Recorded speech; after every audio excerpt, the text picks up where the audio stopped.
ನಮಸ್ಕಾರ ಡಾಕ್ಟರ್ ಆಂಜನಪ್ಪ. ಜ್ವರ ಎಲ್ರಿಗೂ ಗೊತ್ತು.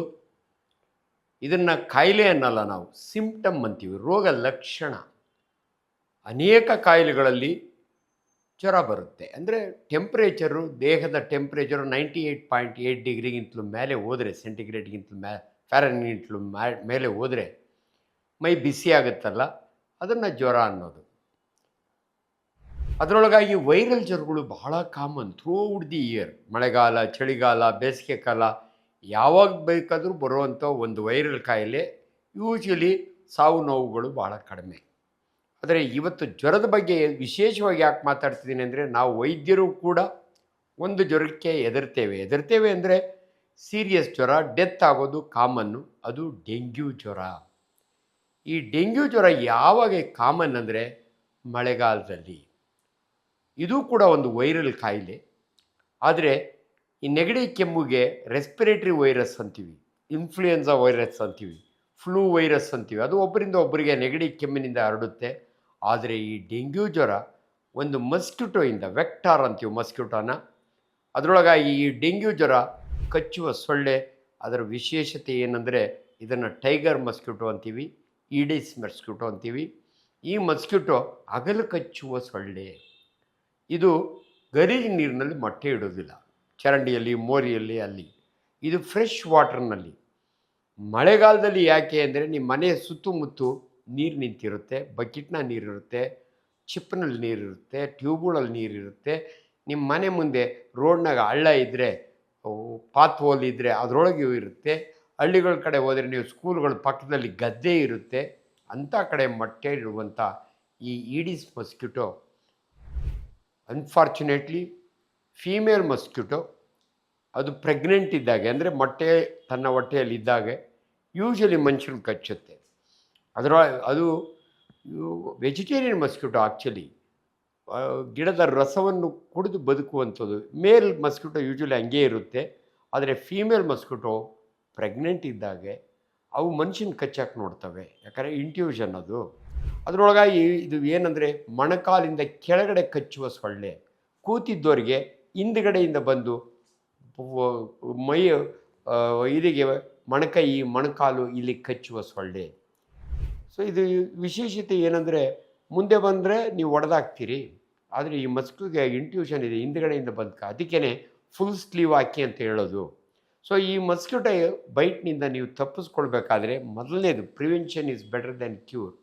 ಮಳೆ ಬಂದು ನಿಂತ ನಂತರ ದಯವಿಟ್ಟು ನಮ್ಮ ಮನೆಯ ಸುತ್ತಮುತ್ತ ಇರ್ತಕ್ಕಂಥ ನೀರನ್ನು ಚೆಲ್ಬಿಡಿ. ಆಗ ಬ್ರೀಡ್ ಆಗಲ್ಲ ಈ ಮಸ್ಕಿಟೋ. ಇದು ಒಂದು ಸಾರಿ ಕಚ್ಚಿತು ಅಂದರೆ, ಜ್ವರ ಬಂದರೆ ದಯವಿಟ್ಟು ನೆಗ್ಲೆಕ್ಟ್ ಮಾಡಬೇಡಿ. 1 or 2 days ಯಾರೇ ಜ್ವರ ಬಂದರೂ ಮನೆಯೊಳಗೆ ಪ್ಯಾರಾಸಿಟಮಾಲ್ ಇರುತ್ತೆ, ಕ್ರೋಸನ್ ಅಂತ ಕುಡಿಸ್ತೀರಿ, ಮಕ್ಕಳಿಗೆ ಕುಡಿಸ್ತೀರಿ, ದೊಡ್ಡೋರಿಗೆ ಕುಡಿಸ್ತೀರಿ. 1 or 2 daysನೊಳಗೆ ಅದು ಸೆಪ್ಟಿಕ್ ಶಾಕ್ ಅಂತೀವಿ ನಾವು. ಇದರೊಳಗೆ ಡೆಂಗ್ಯೂ ಶಾಕ್ ಸಿಂಡ್ರೋಮ್ ಅಂತೀವಿ ನಾವು. ಇದೊಂದೇ ಜ್ವರದಲ್ಲಿ 2ನೇ ದಿನ ಅಥವಾ 3ನೇ ದಿನಕ್ಕೆ ಆಲ್ರೆಡಿ ಪೇಷಂಟು ಸೀರಿಯಸ್ ಆಗುತ್ತೆ.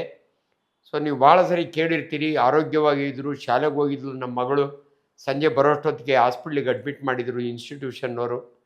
ನಾವು ಹೋಗಿ ನೋಡೋ ಅಷ್ಟೊತ್ತಿಗೆ ಆಲ್ರೆಡಿ ಡಾಕ್ಟ್ರು ಇಲ್ಲ ಸ್ವಲ್ಪ ಸೀರಿಯಸ್ ಇದೆ, ICUಗೆ ಶಿಫ್ಟ್ ಮಾಡ್ತೀನಿ ಅಂತಾರೆ. ಇದಕ್ಕೆ ಕಾರಣ, ಈ ಜ್ವರದಲ್ಲಿ ನಮ್ಮ ರಕ್ತ ಕಣದಲ್ಲಿ ಇರ್ತಕ್ಕಂಥ ಪ್ಲೇಟ್ಲೆಟ್ಸ್, ಸಣ್ಣ ಬಿಳಿಯ ರಕ್ತ ಕಣನನ್ನು ನಾವು ಪ್ಲೇಟ್ಲೆಟ್ಸ್ ಅಂತೀವಿ. ಇದು ಭಾಳ ಇಂಪಾರ್ಟೆಂಟ್. ರಕ್ತ ಎಪ್ಪುಗಟ್ಟಬೇಕಾದ್ರೆ ಈ ಪ್ಲೇಟ್ಲೆಟ್ಸ್ ಇರಬೇಕು. ಇದು ಕಡಿಮೆ ಆಯಿತು ಅಂದರೆ ಎಲ್ಲಂದ್ರಲ್ಲೇ ಬ್ಲೀಡಿಂಗ್ ಶುರುವಾಗುತ್ತೆ. ಗಮ್ಮಿಂದ ಬ್ಲೀಡ್ ಆಗುತ್ತೆ, ಬಾಯಲ್ಲಿ ಬ್ಲೀಡ್ ಆಗುತ್ತೆ, ಅಲ್ಲೆಲ್ಲ ನಾನ್ ಡೇಂಜರಸ್. ಆದರೆ ಇಂಟ್ರಾಕ್ರೇನಿಯಲ್ ಬ್ರೈನ್ನೊಳಗೆ ಬ್ಲೀಡ್ ಆದರೆ, ನಿಮ್ಮ ಕರುಳಿನಲ್ಲಿ ಬ್ಲೀಡ್ ಆದರೆ, ಆವಾಗ ಪೇಷಂಟಿಗೆ ತೊಂದರೆ, ಮಲ್ಟಿ ಆರ್ಗನ್ ಫೇಲ್ಯೂರ್ಗೆ ಹೋಗ್ತಾರೆ. ಅದರಿಂದ ಇಂಥ ಪೇಷಂಟ್ನ ನೀವು ಮನೇಲಿ ಇಟ್ಕೋಬಾರ್ದು, ಅಡ್ಮಿಟ್ ಮಾಡಬೇಕು. ವೈದ್ಯರು ಡೆಫಿನೆಟ್ಲಿ ಅದಕ್ಕೆ ಟೆಸ್ಟ್ ಇದೆ, ಮಾಡೇ ಮಾಡ್ತಾರೆ. ಡೆಂಗ್ಯೂ ಆಂಟಿಜೆನ್ ಟೆಸ್ಟ್ ಮಾಡ್ತಾರೆ. ಆಮೇಲೆ ಪ್ಲೇಟ್ಲೆಟ್ ಕೌಂಟ್ನ ಮಾನಿಟ್ರ್ ಮಾಡ್ತೀವಿ ನಾವು, ಬೆಳಗ್ಗೆ, ಮಧ್ಯಾಹ್ನ, ರಾತ್ರಿ. ಯೂಶ್ವಲಿ 3 ಲಕ್ಷದ ಮೇಲಿರುತ್ತೆ ಪ್ಲೇಟ್ಲೆಟ್ಸು. ಸೊ ಅಡ್ಮಿಟ್ ಆದ ದಿನ 2.5 ಲಕ್ಷಕ್ಕೆ ಬರ್ಬೋದು, ಅದರ ಸಾಯಂಕಾಲ ದೊಡ್ಡದಕ್ಕೆ 1.5 ಲಕ್ಷಕ್ಕೆ ಬರ್ಬೋದು.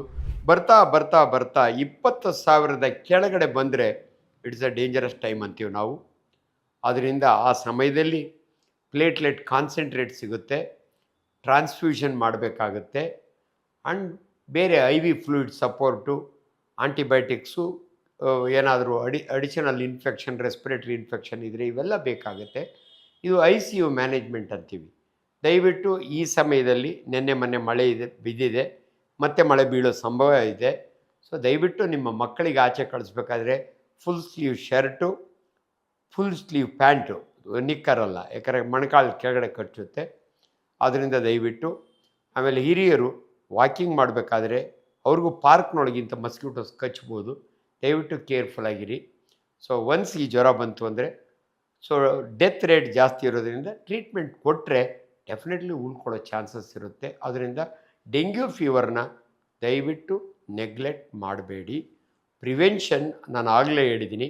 ಮಳೆ ಬಂದ ಸಮಯದಲ್ಲಿ ನಿಮ್ಮ ಮನೆಯ ಸುತ್ತಮುತ್ತಿರೋ ನೀರನ್ನೆಲ್ಲ ಖಾಲಿ ಮಾಡಿ.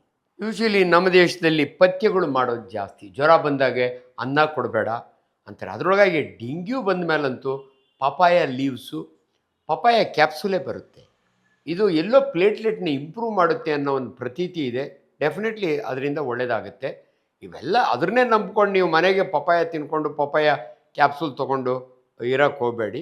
ಬಟ್ ವೈದ್ಯರಾಗಿ ನಾವು ಕೂಡ ಅದನ್ನು ಅಡ್ವೈಸ್ ಮಾಡ್ತೀವಿ. ಬಟ್ ಅದಕ್ಕೆ ನಮಗೆ ಭಾಳ ಇಂಪಾರ್ಟೆಂಟ್, ಡೆತ್ ಪ್ರಿವೆಂಟ್ ಮಾಡಬೇಕು ಅಂದರೆ ICU ಟ್ರೀಟ್ಮೆಂಟು. ಅದರೊಳಗಾಗಿ ಶಾಕ್ ಸಿಂಡ್ರೋಮ್ಗೆ ಹೋದಾಗೆ ಡಿಹೈಡ್ರೇಷನ್ ಆಗದಂಗೆ, ನಿರ್ಜಲೀಕರಣ ಆಗದಂಗೆ IV ಫ್ಲೂಯಿಡ್ಸ್ ಕೊಟ್ಟು ಪ್ಲೇಟ್ಲೆಟ್ ಟ್ರಾನ್ಸ್ಫ್ಯೂಸ್ ಮಾಡಿ ಅವ್ರನ್ನ ಉಳಿಸೋದು ಭಾಳ ಇಂಪಾರ್ಟೆಂಟ್.